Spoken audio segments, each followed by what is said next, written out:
ಏಕಾದಶಿಯ ಬಗ್ಗೆ ಇವತ್ತು ತಿಳ್ಕೊಳ್ಳೋಣ. ಅಮಾವಾಸ್ಯೆ ಅಥವಾ ಹುಣ್ಣಿಮೆಯ ನಂತರದ 11ನೇ ದಿನವನ್ನ ನಾವು ಏಕಾದಶಿ ಅಂತ ಸೆಲೆಬ್ರೇಟ್ ಮಾಡೋದು. ಏಕಾದಶಿ ಅಂದ್ರೇನೆ 11 ಅಂತ. ಇದನ್ನ ನಾವು ಉಪವಾಸ ಮಾಡಬೇಕು. ಉಪ ಅಂದ್ರೆ ಹತ್ತಿರ, ವಾಸ ಅಂದ್ರೆ ವಾಸ ಮಾಡುವುದು.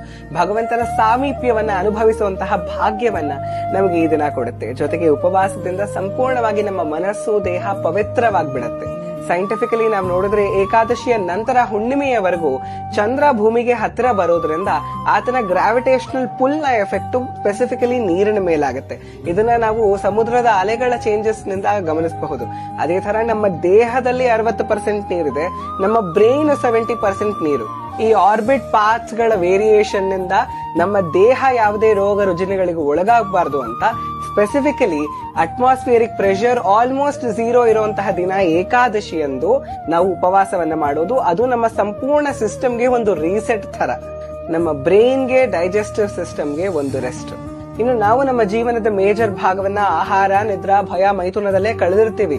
ಅಟ್ಲೀಸ್ಟ್ ಇದೊಂದು ದಿನಾನಾದ್ರೂ ನಾನು ಈ ದೇಹ ಅಲ್ಲ, ಅದ್ರ ಒಳಗಿರೋ ಆತ್ಮ, ಭಗವಂತನ ಪ್ರತಿಬಿಂಬ, ಬಿಂಬರೂಪನಾದ ಭಗವಂತನ ಧ್ಯಾನ ಮಾಡಿ ನಾನು ಆತನನ್ನ ಸೇರ್ಬೇಕು ಅಂತ ಅನುಸಂಧಾನ ಈ ದಿನ ಬರ್ಲಿ ಅಂತ ನಾವು ಉಪವಾಸವನ್ನ ಮಾಡೋದು. ನಿಯಮಗಳ ಬಗ್ಗೆ ನೋಡೋದಾದ್ರೆ, ದಶಮಿಯ ದಿನ ಸೂರ್ಯ ಮುಳುಗಿದ ಮೇಲೆ ಏನನ್ನು ಸೇವಿಸೋ ಹಾಗಿಲ್ಲ. ಏಕಾದಶಿಯ ದಿನ ಬ್ರಹ್ಮ ಮುಹೂರ್ತದಲ್ಲೆದ್ದು ಸ್ನಾನ ಮಾಡಿ ಭಗವಂತನಿಗೆ ಪೂಜೆ ಮಾಡಿ ಸಂಪೂರ್ಣ ದಿನ ಬ್ರಹ್ಮಚರ್ಯವನ್ನ ಪಾಲನೆ ಮಾಡ್ತಾ ಎಷ್ಟು ಜಾಸ್ತಿ ಆಗತ್ತೋ ಅಷ್ಟು ಜಾಸ್ತಿ ನಾಮ ಜಪವನ್ನ ಮಾಡ್ತಾ ಭಗವಂತನ ಕಥಾ ಶ್ರವಣವನ್ನ, ಅದನ್ನೇ ಮನನವನ್ನ, ಸ್ಮರಣೆಯನ್ನ ಮಾಡ್ತಾ ಇರ್ಬೇಕು. ನೀರನ್ನು ಸೇವಿಸ್ತೆ, ಏನೂ ಸೇವಿಸ್ತೆ ನಿರ್ಜಲ ಉಪವಾಸವನ್ನ ಮಾಡಿದ್ರೆ ಅದು ಅತಿ ಶ್ರೇಷ್ಠ. ಅದು ಸಾಧ್ಯ ಆಗಿಲ್ಲ ಅಂದ್ರೆ ಫಲಾಹಾರವನ್ನ ಕೂಡ ಮಾಡಬಹುದು.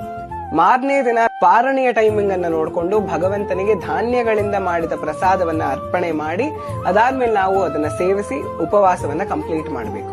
ಹೆಂಗಸರು ಮೆನ್ಸ್ಟ್ರುವಲ್ ಸೈಕಲ್ ನಲ್ಲಿದ್ರೆ already physical stress, hormonal shifts ನ ಫೇಸ್ ಮಾಡ್ತಿರ್ತಾರೆ. ಹಾಗಾಗಿ ನಿಮ್ಮ ಅನುಕೂಲವನ್ನ ನೋಡಿಕೊಂಡು ಫಲಾಹಾರವನ್ನ ಸೇವನೆ ಮಾಡಿ. ಜೊತೆಗೆ ಕಂಪಲ್ಸರಿಲಿ ಭಗವಂತನ ಕಥಾ ಶ್ರವಣವನ್ನ ಮಾಡಿ ಅದನ್ನೇ ಮನಸ್ಸಿನಲ್ಲಿ ಧ್ಯಾನ ಮಾಡ್ತಾ ಇರಿ. 2026ರ ಏಕಾದಶಿ ಡೇಟ್ ಗಳನ್ನ ಮತ್ತೆ ಪಾರಣೆಯ ಟೈಮಿಂಗ್ಸ್ ಅನ್ನ ನಾನು ಕಾಮೆಂಟ್ಸ್ ನಲ್ಲಿ ಪಿನ್ ಮಾಡಿರ್ತೀನಿ. ಹರೇ ಕೃಷ್ಣ.